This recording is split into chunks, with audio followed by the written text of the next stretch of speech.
La casa olía a pan frío y a miedo sin nombre. Era la madrugada cuando María y Carlos corrieron al cuarto de Mateo porque el llanto del niño había cambiado de timbre, ya no era el desconcierto habitual de un niño que se cae, sino un sollozo ancestral que parecía venir de otra orilla del tiempo. Lo encontraron temblando, los ojos brillantes como si hubieran visto una puesta de sol que nadie más alcanzó a mirar. «Mamá», dijo él entre sollozos. «Quiero volver a casa. Quiero volver con mi otra familia». La frase cayó como un hielo en el pecho de María. Carlos dejó la mochila en el suelo y se acercó con pasos que no resolvían nada. Se arrodilló frente a su hijo, buscó en la mirada la inocencia de siempre y solo encontró la seriedad de alguien que ha vivido más de una vida. «¿A qué casa, mi amor?», preguntó, intentando que su voz sonara firme y cálida a la vez. Mateo negó con la cabeza, se enroscó en la sábana y, con una voz que tenía la calma de quien cuenta lo inevitable, dijo nombres: Cory, Tupac, Suma. Nombres que sonaban a canto, a tierra alta, a voces que no pertenecían al barrio donde Mateo aprendía a andar en bicicleta. María sintió que algo se movía bajo sus pies, una voz en la habitación, la de la vecina, el ruido callejero, pareció quedar muy lejos. Carlos, siempre práctico, intentó aferrarse a explicaciones, sugestión, trauma, historias escuchadas en la televisión. Pero cuando el niño empezó a trazar en un cuaderno mapas de piedra, de terrazas y escaleras que ninguno de ellos había visto, el método se volvió tenue. Llegaron al hospital porque la razón primero pide pericia. El médico, profesional y lento, habló de estrés postraumático leve, de sueños vívidos en la recuperación de un golpe. Pero las preguntas de los padres no se apaciguaron. ¿Cómo un niño de 6 años podría describir con exactitud técnicas de cantería que solo aparecen en tratados especializados? ¿Cómo podía nombrar un paraje que ni siquiera figuraba en las guías turísticas? La terapeuta infantil los recibió con una carpeta de recomendaciones y calma en el tono. Observó, conversó con Mateo, pidió juegos, hojas para colorear. Nada en las pruebas clínicas explicó la precisión de sus dibujos ni la manera en que contaba ceremonias al sol como quien recuerda un domingo.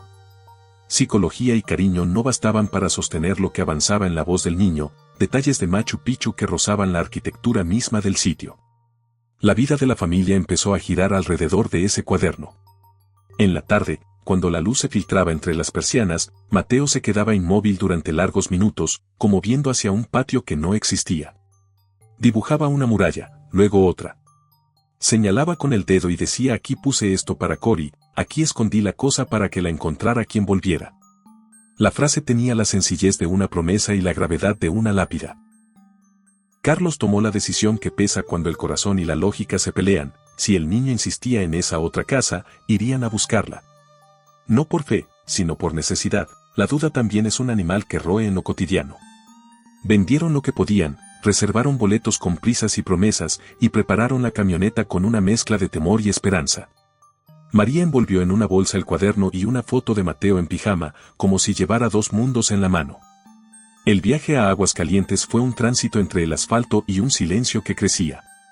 Mateo miraba por la ventanilla con los ojos inmensos, como quien regresa de un exilio que no contó a nadie. No había risa infantil, solo el compás de una respiración contenida. Cuando la camioneta serpenteó entre montañas, la ciudadela apareció sobre la niebla como una promesa antigua, terrazas como escalones hacia el cielo, muros que abrazaban horizontes, piedras pulidas por manos que sabían de pulso y rito. Entrar a Machu Picchu fue para Mateo algo más que pisar un sitio arqueológico. Sus pasos no marcaron el ritmo de un turista, no se detenía a fotografiar, no preguntaba por souvenirs, iba directo hacia la casa de vigilancia, hacia una pared lateral que nadie había notado. Carlos y María lo siguieron entre el murmullo de visitantes y guías, sintiendo en cada zancada el menor ruido de lo posible y lo prohibido. Al llegar al mirador principal, Mateo se detuvo. Una lágrima, lenta, recorrió su mejilla. No era la pena cruda de la nostalgia moderna, era un reconocimiento profundamente antiguo. Aquí veíamos los amaneceres con Cory, dijo, y el lugar adquirió una sombra íntima que los demás no alcanzaban.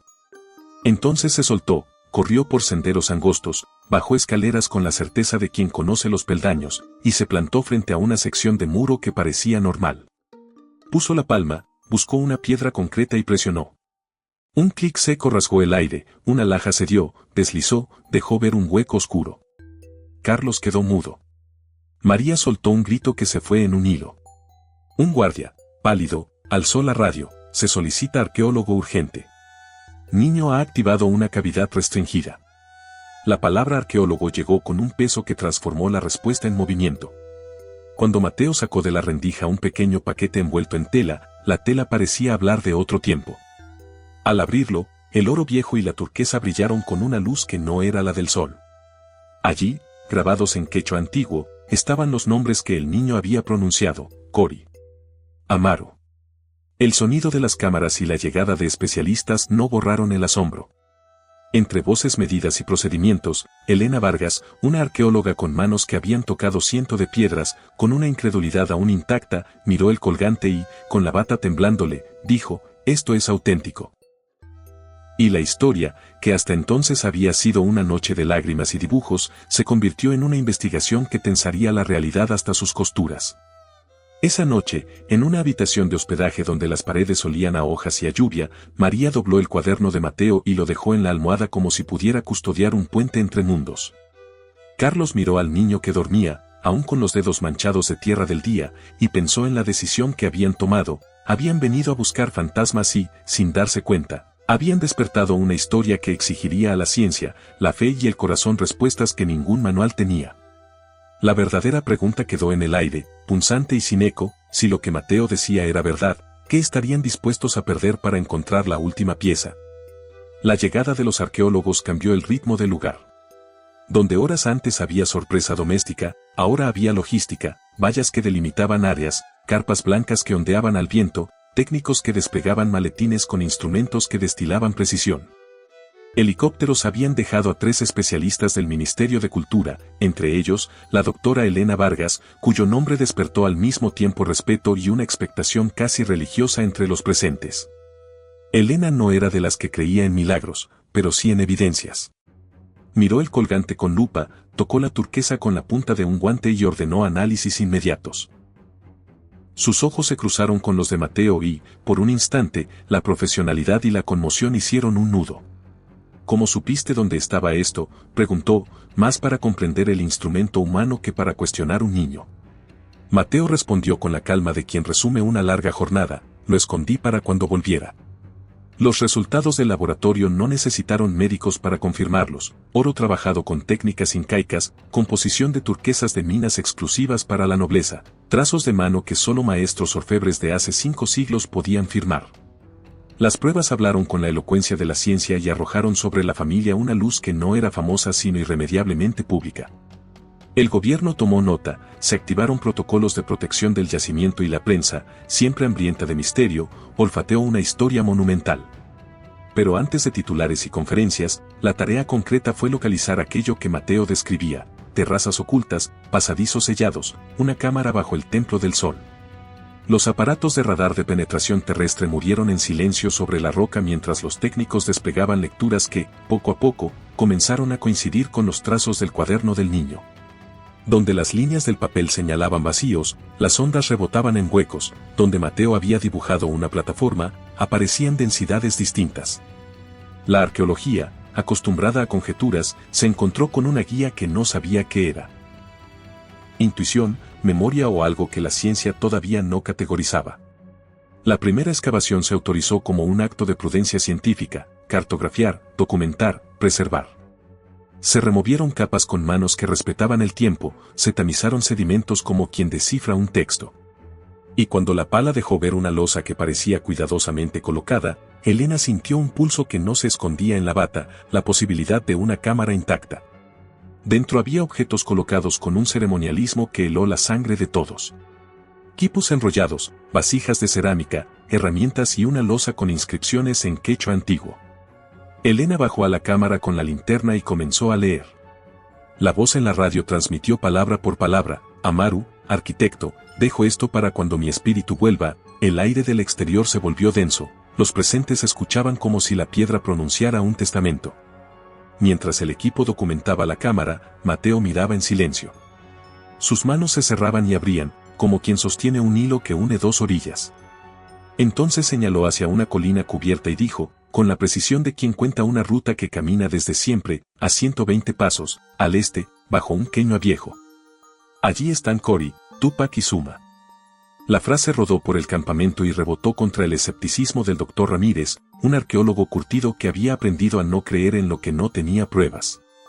La segunda excavación fue, por su naturaleza, más delicada y más humana. El lugar que Mateo señaló respondió a la precisión de su memoria, piedras dispuestas en capas, un sello que el tiempo había apretado con tierra y raíces. Al retirar la última piedra, la cámara funeraria apareció, 3 cuerpos momificados por la sequedad andina, intactos en su posición, con ofrendas que confirmaban rango y afecto.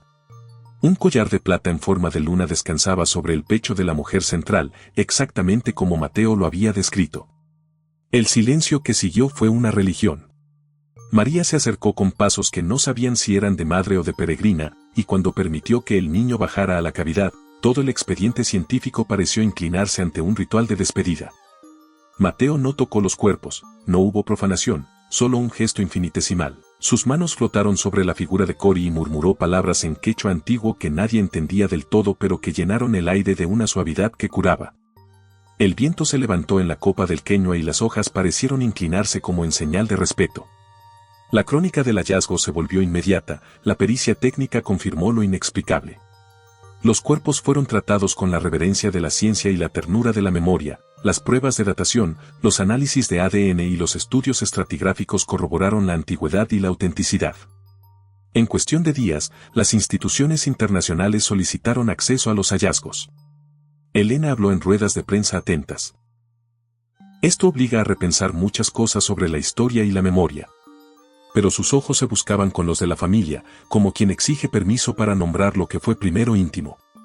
Entre las piezas recuperadas de la cámara central apareció la que, según la inscripción, era la carta de Amaru, una losa con coordenadas y un mapa tallado, sellado con resina. En su superficie, signos y líneas hablaban de 5 cámaras, 5 depósitos de conocimiento y una referencia críptica a la quinta, guardada en un tono que sugería temor y reverencia a la vez. Mateo escuchó la lectura con la compostura de quien repite las palabras de un testigo ausente. Luego dijo, apenas, la quinta solo se abre cuando el Intihuatana recibe el sol del solsticio. Un murmullo recorrió la zona y algo cambió, la arqueología chocaba con un calendario que no era del códice académico sino del cielo mismo. Esa noche la carpa de documentación olía a tinta y a café frío.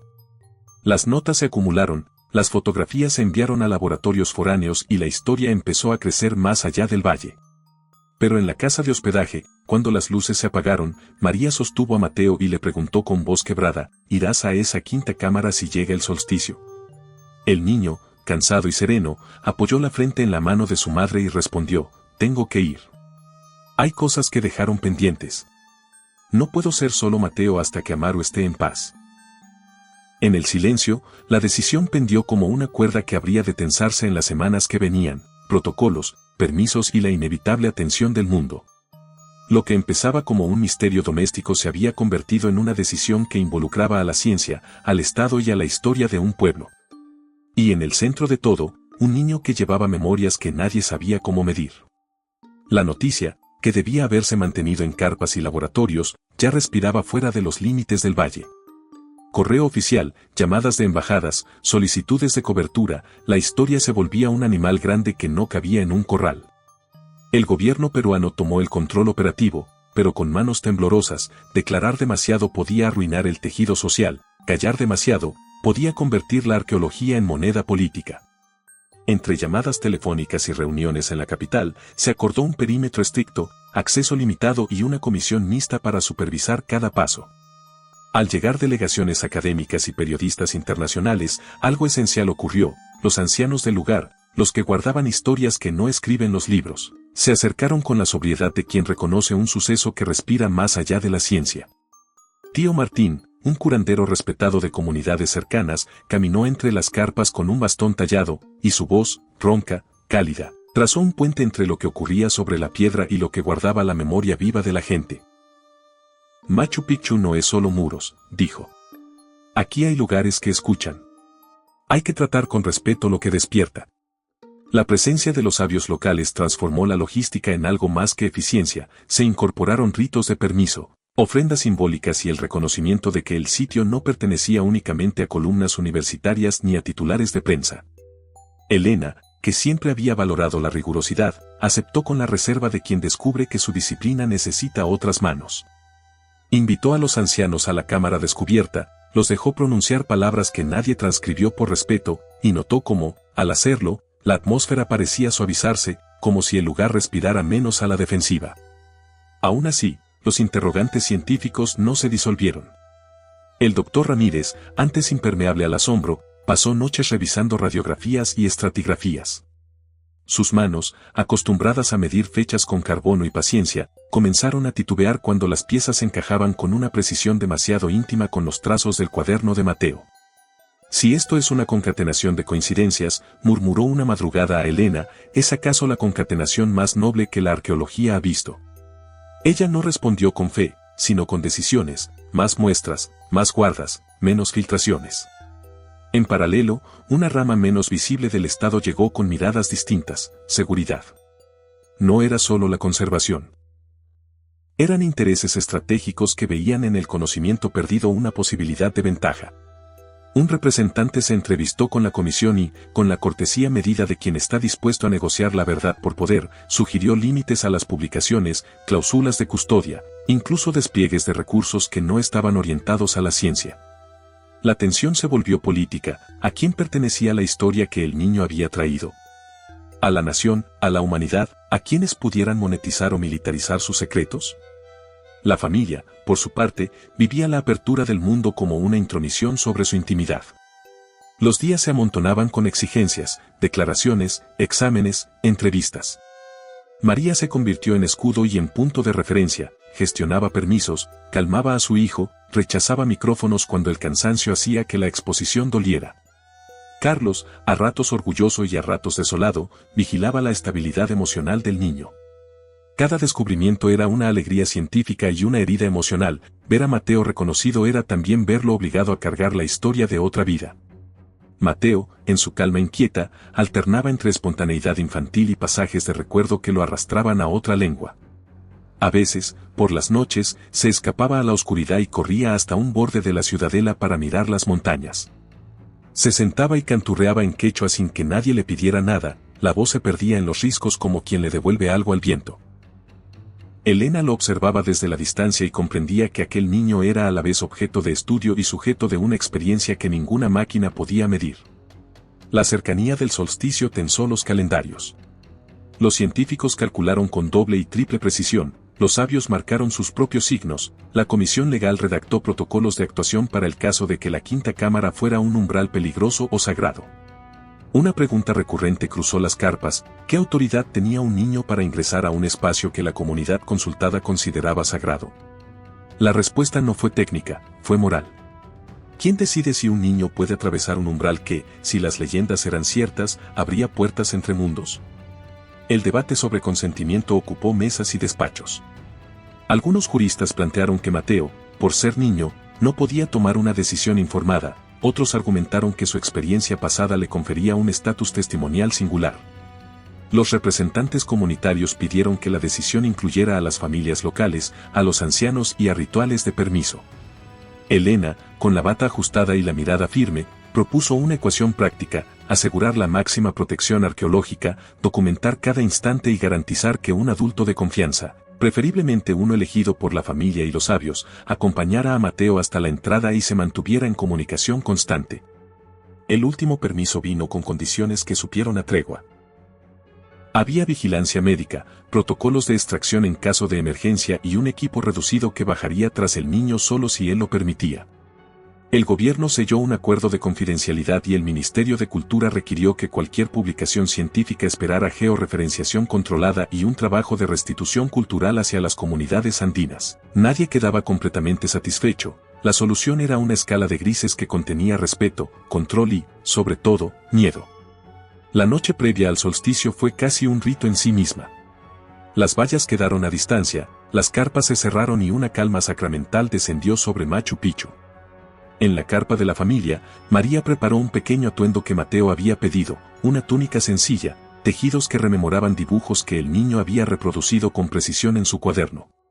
No es disfraz, dijo Mateo con voz tranquila. Es lo que Amaru llevaba, y así el lugar me reconocerá. Se realizó una pequeña ceremonia, Tío Martín trazó con ceniza un círculo alrededor del Intihuatana y pidió permiso a las montañas. Elena, que jamás había cantado antes un registro ritual, se quedó en silencio y escuchó cómo las voces antiguas parecían reconfortar el aire. El equipo técnico colocó micrófonos que se usaron para registrar frecuencia y sonidos, los arqueólogos dejaron ofrendas simbólicas, una copita de chicha, una pequeña coca, como muestra de respeto. María apoyó la mano en la frente de su hijo y, por primera vez desde que habían llegado, sus labios pronunciaron una plegaria que no cabía en los protocolos: vuelve. A las 3 de la mañana un viento frío sopló entre las piedras y las estrellas se plegaron en constelaciones nítidas. Mateo, con la túnica puesta, se durmió temprano, agotado por la jornada y por la carga que ya no le pertenecía solo a él. Carlos, sentado a su lado, repasó en silencio las promesas que se le escaparon como hojas. Cuida de él, le había dicho a la montaña, no lo pierdas. Elena, fuera de la tienda, repasó mentalmente las cámaras y las rutas de comunicación, las manos sobre su libreta como quien acaricia el borde de lo desconocido. Al alba, cuando los primeros rayos comenzarían a tocar la Intihuatana, todo sería distinto. Había acuerdos y había ritos, científicos y sabios, custodia y vigilancia.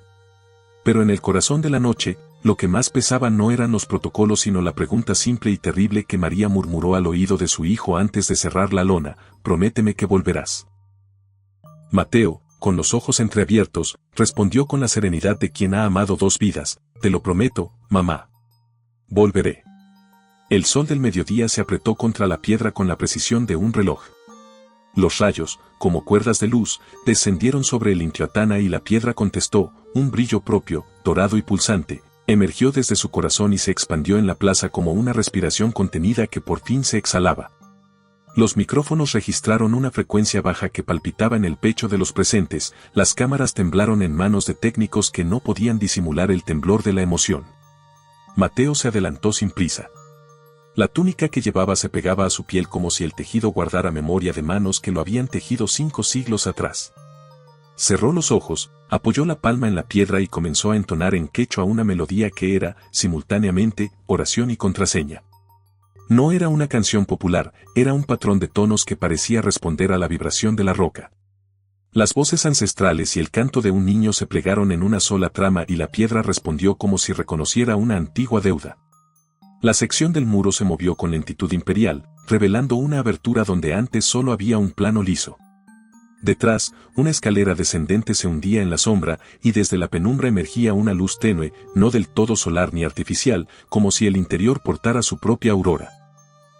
Mateo miró un instante hacia sus padres, sus labios pronuncian una promesa que nadie necesita repetir: los amo, vuelvo. María lo abrazó con una fuerza que parecía querer fundir la tierra. Carlos no pudo sostener la compostura y las lágrimas le humedecieron la barba. Las órdenes técnicas se pronunciaron con cortesía profesional: cámaras fixed, registro continuo, un responsable civil y uno médico acompañando en todo momento. Se delinearon señales de retirada y protocolos de extracción. Aún así, en el aire había algo que no entraba en protocolos, un sentimiento antiguo de que el tiempo se iba a doblar sobre sí mismo y que allí, bajo las piedras, algo más que memoria aguardaba. Mateo bajó la escala con pasos medidos, como quien camina por la senda de un sueño conocido. Los arqueólogos lo siguieron hasta el umbral, deteniéndose en la penumbra marcada por la piedra sellada. Elena, con la linterna y la cámara en alto, filmó la entrada hasta que la voz de Mateo pidió silencio. No puedo bajar con gente, dijo en voz baja. Solo necesito que me escuchen desde afuera. Hubo una tensión nueva, un entendimiento casi instintivo, se le concedió el espacio que pedía. La losa central se deslizó atrás y la piedra se volvió a cerrar tras su cuerpo con un sonido definitivo, como si la ciudadela hubiera aspirado y guardado su aliento. El equipo llamó por radio, repitió señales acústicas, desplegó sensores y comprobó electrófonos. Nada. La entrada había sellado herméticamente. Todas las pruebas técnicas indicaban que no había forma de interferir desde fuera. Los técnicos intentaron métodos mecánicos, intentos de desbloqueo, pero la piedra no respondió. Parecía una puerta que se cerrara por voluntad propia. Las primeras horas transcurrieron como un puro de ansiedad. El reloj marcaba cada minuto con una lentitud que vibraba en la piel. María se sentó en el borde de la excavación como una estatua de amor y miedo, su respiración medía los intervalos entre esperanza y pánico. Carlos caminó hasta el campamento y volvió, repitiendo el mismo gesto como para anclar la cordura. Elena coordinó intentos de comunicación por radio, preguntas simples, voces tranquilas, pero solo recibieron silencio como respuesta, un silencio que pesaba más que cualquier ruido. La ciencia intentó racionalizar la espera, posibilidad de desorientación temporal, fenómenos de percepción alterada, causas fisiológicas no aún catalogadas. Los médicos controlaron signos vitales en remoto, registraron la ausencia de respuesta por más tiempo del que podrían aceptar razonablemente y prepararon protocolos de intervención. Los representantes del ministerio, con rostros pálidos, consultaban cláusulas legales y opciones de extracción forzada. Los ancianos, en cambio, se acercaron y pronunciaron oraciones que no exigían pruebas, solo respeto. El tiempo aquí no camina lineal, dijo tío Martín, y sus palabras tuvieron el peso de una verdad que la modernidad aún no aprendía a escuchar. Las horas se estiraron hasta el cansancio. La prensa inicial fue contenida por la prensa controlada del gobierno, la radio local relataba el murmullo con prudencia. Dentro de la carpa de la familia, María repitió la promesa como una letanía. Carlos repasó mentalmente los pasos que habían llevado hasta allí, pensando en lo que implicaría no volver a ver a su hijo. La colaboración entre ciencia y ritual se hizo más evidente, las mediciones técnicas convivían con ofrendas y rezos. Nadie sabía cuánto tiempo podían pasar los mundos separados sin desbaratar algo esencial. Cuando el peso del día comenzó a inclinarse hacia la tarde, la vibración retornó. A las 5 en punto, una hora que nadie había marcado en un calendario oficial pero que algunos, en voz baja, llamaron la hora del retorno, el Intihuatana se iluminó nuevamente. Un zumbido bajo, profundo, atravesó la plaza y las piedras parecieron responder, la losa lateral cedió y la escalera devolvió una silueta pequeña que emergía con lentitud, envuelta en una luz que parecía purgar el polvo de siglos. Mateo subió tambaleante, como si cada peldaño costara una memoria o una lágrima. Cuando la luz bañó su rostro, no era el niño que habían observado días atrás, había en él una serenidad que parecía más antigua que su edad. Sus movimientos eran lentos, mesurados, y en sus ojos no había pánico sino una paz que dolía. María se arrojó hacia él y lo apretó como si quisiera que la carne del presente retuviera lo que el viento de atrás había intentado llevarse. ¿Volviste?, le preguntó entre sollozos. Él asintió con la calma de quien ha cumplido algo inevitable. Sí. Estuvieron esperándome. Me perdonaron. Las preguntas vinieron después. ¿Qué viste? ¿Cuánto tiempo pasó allí? ¿Por qué la puerta se cerró? Mateo contestó en frases que combinaban inocencia y memoria. Me llevó al día antes de que muriera. Pude despedirme. Hablé con ellos. Me dijeron que mi trabajo fue bueno. Me perdonaron. Me dijeron que Machu Picchu debía seguir siendo lo que es. Explicó, con palabras simples, que el tiempo allí no tenía la misma medida, para ellos fue una tarde, para aquí fueron horas. La explicación no satisfizo a la ciencia, pero calmó a la familia de una manera que la técnica no podía. El equipo descendió después, con las debidas precauciones, y documentó la cámara abierta. Lo que encontraron confirmó las palabras de Mateo, inscripciones, mapas, quipus y objetos dispuestos con ceremonialismo. La quinta cámara había contenido, además, registros que sugerían un saber astronómico y matemático avanzado. Pero más allá del hallazgo material, algo intangible había cambiado, el niño que regresaba traía en la mirada una certidumbre que invitaba a la ternura y la cautela. Esa noche, cuando las luces de las carpas se apagaron y la respiración del valle recuperó su ritmo, Mateo durmió por primera vez sin sobresaltos.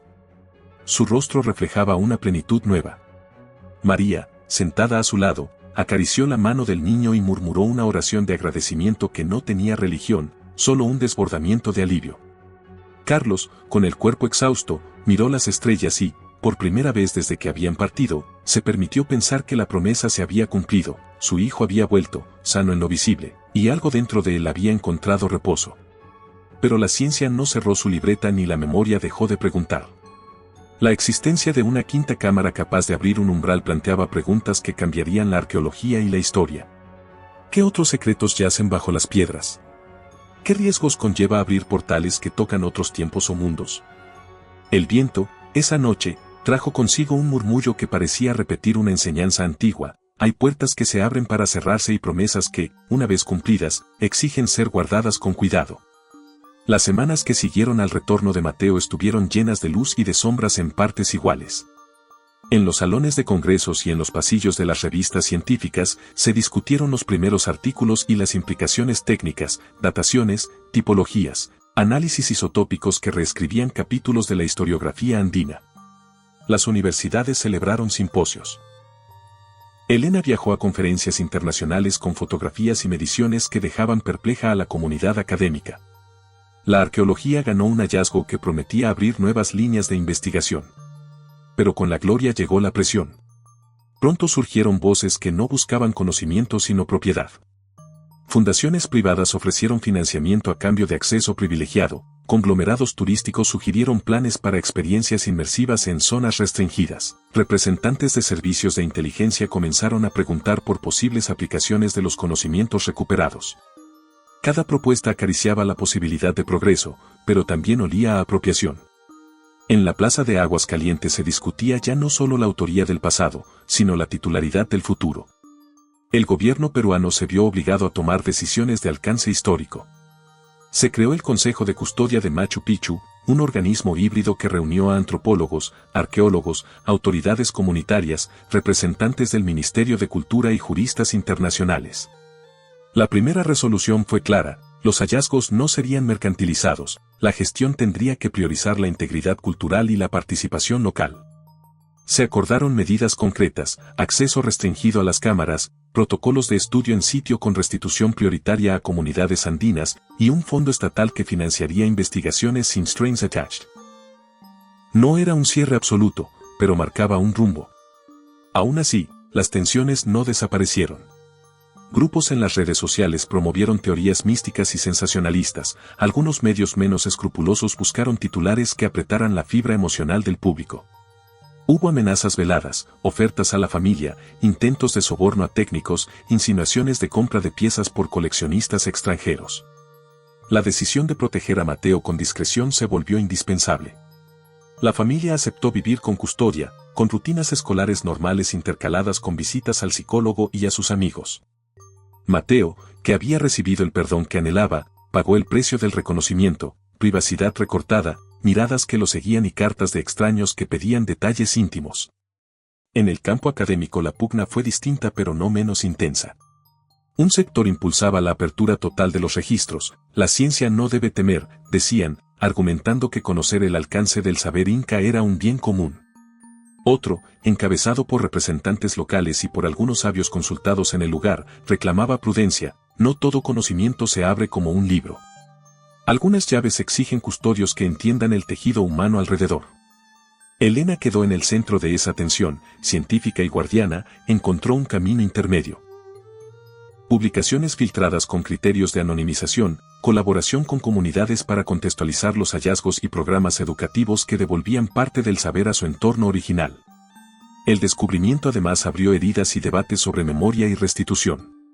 Comunidades de la sierra exigieron mayor participación y beneficios, empleo en proyectos de preservación, acceso a los documentos y una distribución justa de los recursos que llegaran por la atención internacional. Las autoridades culturales respondieron con planes de formación para guías locales, talleres de restauración y convenios para que parte de los ingresos por investigación se reinvirtieran en iniciativas comunitarias. No todo fue solución instantánea, pero el marco de diálogo funcionó como una costura que evitó rupturas mayores. En lo íntimo, la rehabilitación de Mateo fue notable.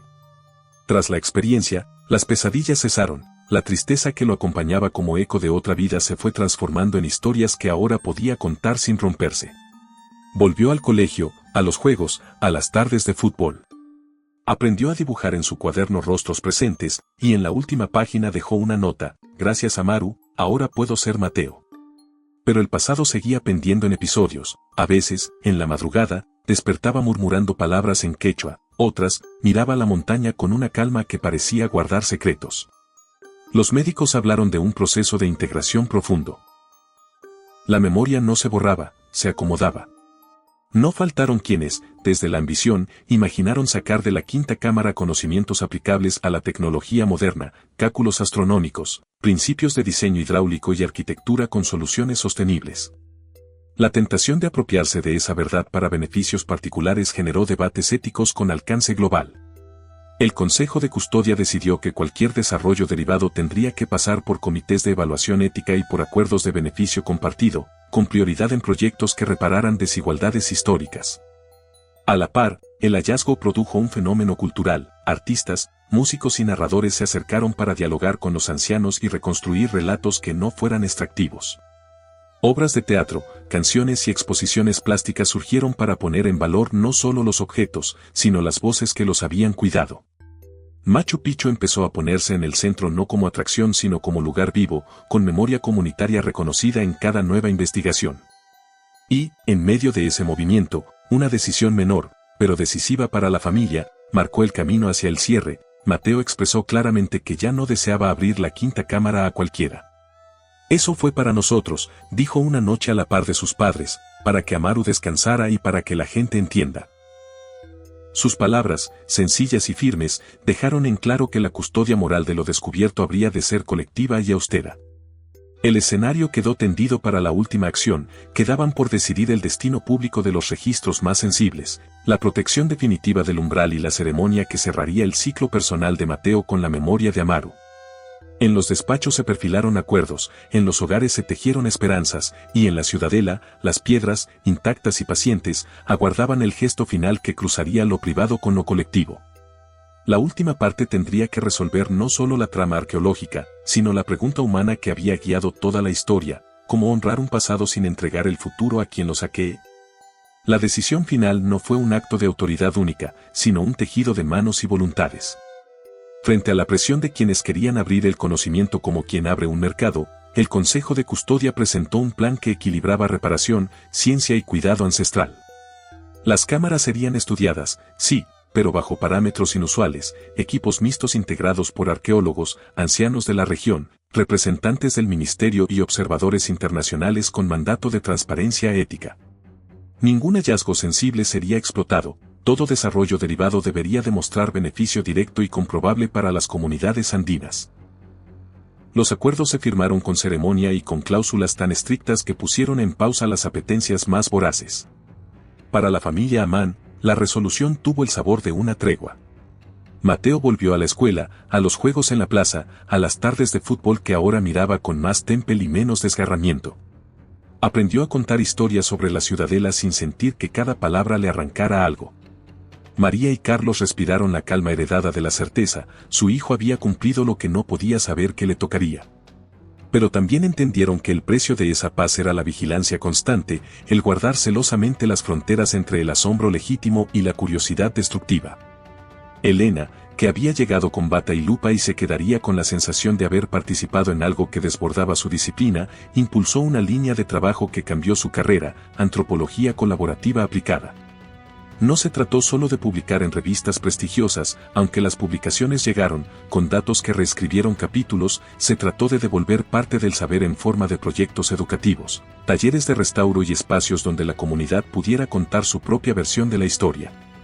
Los ancianos, que al principio vieron con recelo el brillo mediático, se convirtieron en maestros de un programa que enseñaba el respeto por el sitio tanto como su técnica. La quinta cámara, la que había sido umbral entre vidas, quedó documentada con la máxima rigurosidad y con la mínima exposición. Fotografías de alta resolución, moldes, copias digitales de los quipus y traducciones cuidadosas circularon entre universidades y centros de investigación, pero las piedras originales y los registros más sensibles permanecieron bajo custodia compartida. Se dispusieron protocolos extremadamente estrictos para cualquier acceso, autorización múltiple, presencia comunitaria y un plan de beneficios que priorizaba la salud, la educación y la sustentabilidad local. En las décadas que siguieron, Machu Picchu, y no solo el sitio, sino la red de comunidades que lo rodeaba, cambió su relación con el mundo. Llegaron inversiones destinadas a fortalecer la economía local sin convertirla en espectáculo, capacitaron guías locales, crearon museos comunitarios, implementaron programas de turismo responsable que respetaban la sacralidad del lugar.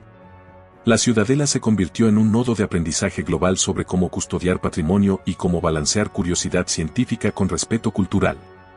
Universidades de todo el mundo firmaron convenios que, por primera vez, exigían a sus estudiantes no solo aprender a excavar, sino también a escuchar. Para Mateo, el proceso de integración fue lento y paciente.